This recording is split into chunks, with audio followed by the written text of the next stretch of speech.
ہماری تاریخ کے عظیم ترین دنوں میں سے یہ 6 ستمبر کا دن ہے۔ اگر آپ صرف اس دن کی صبح وہ تقریر سن لیجئے جو ایوب خان نے کی تھی، ریڈیو پاکستان پر وہ تقریر کی گئی کہ لا الہ الا اللہ کے ماننے والوں پر ہندوستان نے حملہ کر دیا، میرے قوم کے ہم وطنوں جنگ شروع ہو چکی ہے، اٹھو اور دشمن پر ٹوٹ پڑو۔ پاکستان کی پوری قوم نعرہ تکبیر لگاتی ہوئی سڑکوں پر نکل گئی تھی۔ ہندوستان نے 6 ستمبر کی صبح فجر سے کچھ پہلے لاہور شہر پہ حملہ کیا اور ان کے جرنیل نے بڑک ماری تھی کہ ہم 11 بجے تک لاہور جمخانہ میں بیٹھ کر شراب پئیں گے اور بدماشی کی محفل سجائیں گے۔ دشمن کی طاقت کا بھی پہلے اندازہ کیجئے، دیکھیے دشمن 5 گنا بڑا تھا آپ سے، اور اچانک اتنا بڑا حملہ کرتا ہے جس کے اندر ایک ایک حملے میں 500 ٹینک استعمال کیے جاتے ہیں، تقریباً 500 ٹینک لاہور میں، 500 ٹینک کے قریب سیالکوٹ کے اوپر جب حملہ ہوتا ہے، اور یہ دونوں سرحدی شہر ہیں ہمارے۔ اور حال یہ تھا کہ Pakistan was totally caught by surprise. آپ کو واقعہ بتاتے ہیں، واقعات اگر آپ سنیں تو اس سے آپ کو اندازہ ہوگا کہ یہ 65 کی لڑائی کا یہ واقعہ 6 ستمبر کو کیوں ہم اتنی رومانٹک طریقے سے، اتنی محبت اور اتنی پیار سے، ایموشن سے، جذبات سے کیوں یاد کرتے ہیں۔ ایئر چیف نے نور خان صاحب کی دلیری اور جرت دیکھیے، یہی پہ لیڈنگ فرام دا فرنٹ جسے کہتے ہیں، انہوں نے کہا کہ یہ سارٹیز نہیں جائیں گی جب تک میں خود نہ دیکھ لوں کہ یہ کتنی خطرناک ہے ہمارے پائلٹ۔ دنیا کی تاریخ میں پاکستان فوج ایک واحد فوج ہے کہ جس میں آفیسر کیجویلٹی ریٹ سب سے زیادہ ہے، اس لیے کہ ہمارے آفیسرز آگے بڑھ کر لیڈ کرتے ہیں۔ پاکستان نیوی کے پاس ایک سبمرین تھی غازی، اور اس سبمرین نے دشمن کا ناطقہ بند کیا ہوا تھا۔ اس زمانے میں تاریخ ناول اور کتابیں لکھی گئیں کہ سومنات پر محمود غزنوی کے 17 حملوں کے بعد یہ 18واں حملہ، اور پاکستان کی نیوی آگے بڑھ کر سمندروں میں گئی، دوارکا پہ گئی، دوارکا کے قلعے کو تباہ کیا بومنگ کر کے، فائرنگ کر کے، شیلنگ کر کے، اور پھر نکل کر واپس آئی۔ میرے والد توپ خانے کے افسر تھے اور سیالکوٹ ہی میں مقیم تھے، سیالکوٹ سیکٹر پہ بالکل سرحد پہ ہمارا گھر تھا میرے، اور جب یہ جنگ شروع ہوتی ہے تو خاندانوں کو، عورتوں کو، بچوں کو وہاں سے نکلنا پڑا، تو اس میں ہماری والدہ ہمیں لے کر نکلی، اور یہ وہ وقت تھا کہ جب ہمارے گھر کے آس پاس توپیں لگی ہوئی تھی اور پاکستان کی فوج جوابی حملہ شروع کر رہی تھی سیالکوٹ سیکٹر پہ دشمن کے خلاف۔ ایسے ایسے معجزات دیکھنے کو ملے ہیں، میرے والد عینی شاہد ہیں اس بات کے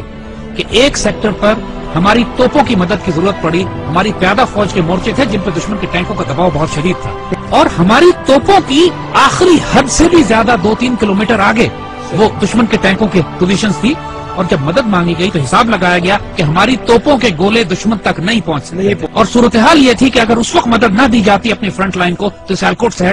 شہر کا ایک پورا سیٹ دشمن قبضہ کر لیتے۔ اللہ کے توکل پر یقین کریں، افسروں کی آنکھوں میں آنسو آ گئے، انہوں نے اللہ کے بھروسے پہ، اللہ کے آسرے پہ کر کے دشمن کی طرف توپوں کا منہ کر کے فائر کیا ہے، اور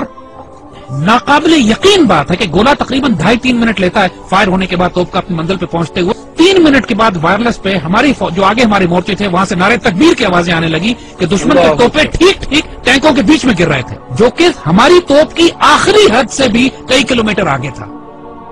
نہ اس سے پہلے کبھی توپ نے اتنا دور فائر کیا، نہ اس کے بعد کبھی اتنا دور فائر کیا۔ اس موقع پر جب ضرورت تھی تو اللہ کی طرف سے تائید آئی۔ ہزاروں واقعات ایسے ہیں، یہ باتیں بزرگوں نے کتابوں میں بھی لکھی ہیں، آپ ممتاز مفتی کی کتابیں اٹھا کے دیکھ لیجئے، الک نگری دیکھیے، تلاش دیکھیے، اخبار میں اس زمانے کے تمام واقعات یہ چھپے ہیں۔ جب 65 کی لڑائی شروع ہوئی، ممتاز مفتی اپنی کتابوں میں لکھتے ہیں کہ مسجد نبوی شریف میں اللہ کے بندوں نے حضور صلی اللہ علیہ وسلم کی زیارت فرمائی اور دیکھا کہ حضور جنگی لباس میں اصحاب بدر کے شہداء کے ساتھ پاکستان کے دفاع کے لیے تشریف لے جا رہے ہیں کہ پاکستان پہ حملہ ہوا ہے، ہم نے اس کا دفاع کرنا ہے۔ اور یہ باتیں ممتاز مفتی نے لکھی ہیں، کتابوں میں چھپی ہیں، اخباروں میں چھپی ہیں، یہ باتیں اپنی طرف سے ہم نہیں بنا رہے۔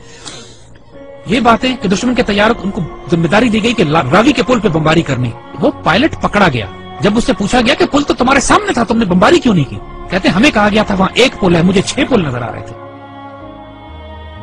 یہ باتیں دشمن کے سپاہیوں نے کہی ہیں جن کو گرفتار کیا گیا کہ وہ آپ کی گھوڑوں والی فوج کون تھی جو سفید لباس میں تھی اور جس کی تلواروں سے شعلے نکلتے تھے۔ یہ دشمن کے پائلٹس نے یہ باتیں کہی ہیں کہ ہم بم گراتے تھے، 35-40 کے قریب بم پنڈی پہ گرے، صرف 5 بم پھٹے، وہ بھی ویرانے میں، باقی بم پھٹے نہیں۔ بزرگ کہتے ہیں کہ فضائے بدر پیدا کرو تو ملائکہ آج بھی مدد کے لیے نازل ہوں گے۔ جنگ بدر پہ ہوا تھا نا ایسا، لیکن اللہ تعالیٰ قرآن میں فرماتا ہے کہ میں نے پھر 1000 ملائکہ نازل کیے، اور یہ بات صرف 1400 سال پہلے پہ محدود نہیں ہے۔ جب بھی مسلمان اللہ رسول کے نام پر کھڑے ہوں گے اس پاک سرزمین کی حفاظت کے لیے تو اللہ کی تائید و نصرت آئے گی۔ 65 سب سے خوبصورت مثال ہے ہمارے لیے۔ ہم ایک واقعہ سناتے ہیں کہ جو ہمارے بچوں نے کسی کتاب میں نہیں پڑھا ہوگا۔ جب لاہور پر حملہ کیا انڈین ڈویژنز نے تو انڈین جرنیل اپنے سپاہیوں کو یہ حوصلہ بڑھانے کے لیے کہہ رہے تھے کہ لاہور اب صرف 3 میل 4 میل دور رہ گیا، بس تمہاری آنکھوں کے سامنے تھوڑا سا آگے بڑھو، اور لاہور تمہارے قبضے میں مزاحمت شدید ہو رہی تھی، اور پاکستان کے جوانوں نے اپنے آپ کو دشمن کے ٹینکوں کے سامنے ڈال دیا تھا روکنے کے لیے۔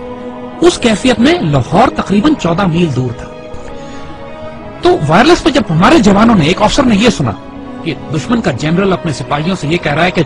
کہ صرف 3 یا 4 میل دور لاہور رہ گیا، اور اس وقت لاہور 14 میل تھا، اس وقت اس افسر نے، ہمارا وہ زخمی افسر نے اپنے مورچے سے نکلا ہے، سڑک کے کنارے جو کتبہ لگا ہوا تھا جس پر لکھا تھا لاہور 14 میل، اس پر اس کو کھڑا ہے وہاں سے، اور اس کو انڈیا کی طرف لے کر گیا ہے آگے، مزید 2 فرلونگ آگے، اور وہاں پر اس نے لگایا ہے اور اپنے خون سے اس پر نقطہ لگا کے 0.2 ایڈ کیا ہے اور لکھا ہے 14.2 بلڈی مائلز۔ 14.2 بلڈی مائلز تھا لاہور، دشمن اس کو پار نہیں کر سکا۔